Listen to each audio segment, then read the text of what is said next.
Hello दोस्तों, जय हिंद। मैं भीम मौर्य। आज की कहानी है जादुई हथौड़े की कहानी। मनसा गांव में एक लोहार राम गोपाल रहता था। उसका एक भरा पूरा परिवार था। उसका लालन पालन करने के लिए उसे कई बार दिन रात काम करना पड़ता था।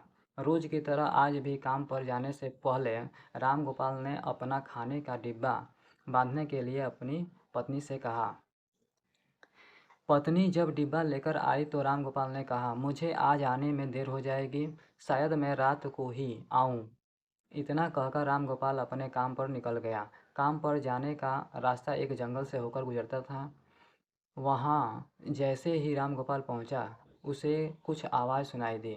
जैसे ही राम गोपाल कुछ पास गया तो उसने देखा कि एक साधु भगवान का मंत्र जपने के साथ ही हंस रहा है।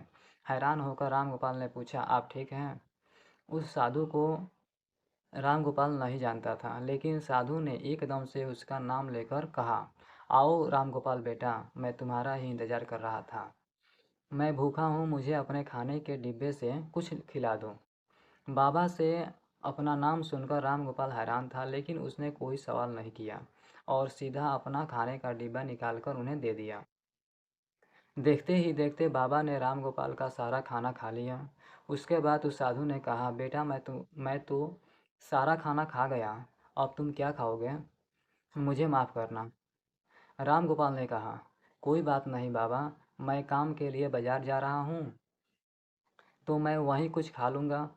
यह सुनकर उस साधु ने राम गोपाल को खूब आशीर्वाद दिया और भेंट के तौर पर एक हथौड़ा दे दिया। राम गोपाल ने कहा, आपका आशीर्वाद काफ़ी है, मैं इस हथौड़े का क्या करूँगा? इसे आप ही रखिए। साधु ने जवाब देते हुए कहा, बेटा यह मामूली हथौड़ा नहीं है, यह जादुई हथौड़ा है जो मेरे गुरु ने मुझे दिया था और अब मैं तुझे दे रहा हूँ क्योंकि तुम्हारा दिल साफ है। इसका इस्तेमाल अच्छे कामों के लिए ही करना और किसी दूसरे के हाथ में इसे कभी मत देना। इतना कहकर वह बाबा वहाँ से अदृश्य हो गए। राम गोपाल अपने हाथों में हथौड़ा लेकर बाजार काम करने के लिए चला गया।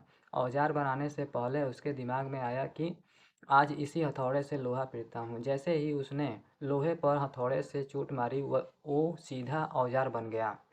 दूसरी चोट में लोहे के बर्तन बन गए। राम गोपाल समझ गया कि यह सही में जादुई हथौड़ा है। वो जो बनाने की सोच के साथ लोहे पर चोट मारता, लोहा सीधा वही बन जाता। जादुई हथौड़े की वजह से राम गोपाल का काम जल्दी खत्म हो गया और वो अपने साथ ही उस जादुई हथौड़े को घर ले आया। इसी तरह रोज राम गोपाल उस हथौड़े से जल्दी काम खत्म कर लेता और कई बार ज़्यादा बर्तन बनाकर उन्हें गांव के लोगों को भी बेच देता था। धीरे धीरे उसके घर के हालात पहले से कुछ ठीक होने लगे। एक दिन गांव का मुखिया उसके घर आया और बोला, हम गांव वालों को शहर जाने में बहुत ज़्यादा समय लगता है, क्या तुम अपने हथौड़े से गांव और शहर के बीच आने वाला एक पहाड़ तोड़ने में मदद करोगे? इससे इससे बीच में एक सड़क बना लेंगे और गांव से शहर का सफ़र आसान और छोटा हो जाएगा। मुखिया की बात सुनकर राम गोपाल ने उस जादुई हथौड़े से उस पहाड़ को तोड़ डाला। मुखिया और गांव के लोग बहुत खुश हुए और उसे खुश खूब आशीर्वाद खूब शाबाशी दिए। पहाड़ तोड़ने के बाद घर लौटते समय लोहार के मन में हुआ कि इस जादुई हथौड़े से मेरा काम जल्दी हो जाता है, लेकिन कुछ ज़्यादा फायदा तो हो नहीं रहा है। इसी सोच में डूबे हुए लोहार घर जाने की जगह दुखी होकर जंगल की तरफ चला गया। उस जंगल में वही साधु बाबा लोहार को दोबारा दिखा। लोहार ने उन्हें अपने मन की सारी बातें बता दी। साधु ने कहा, इसका उपयोग सिर्फ औजार और बर्तन बनाने व पहाड़ तोड़ने तक सीमित नहीं है। इससे तुम अपने मन का कुछ भी बना सकते हो और किसी भी कठिन चीज़ को आसानी से तोड़ सकते हो। राम गोपाल ने अच्छे से साधु बाबा से उस जादुई हथौड़े को इस्तेमाल करने का तरीका सीखा। उसके बाद राम गोपाल ने बहुत धन कमाया।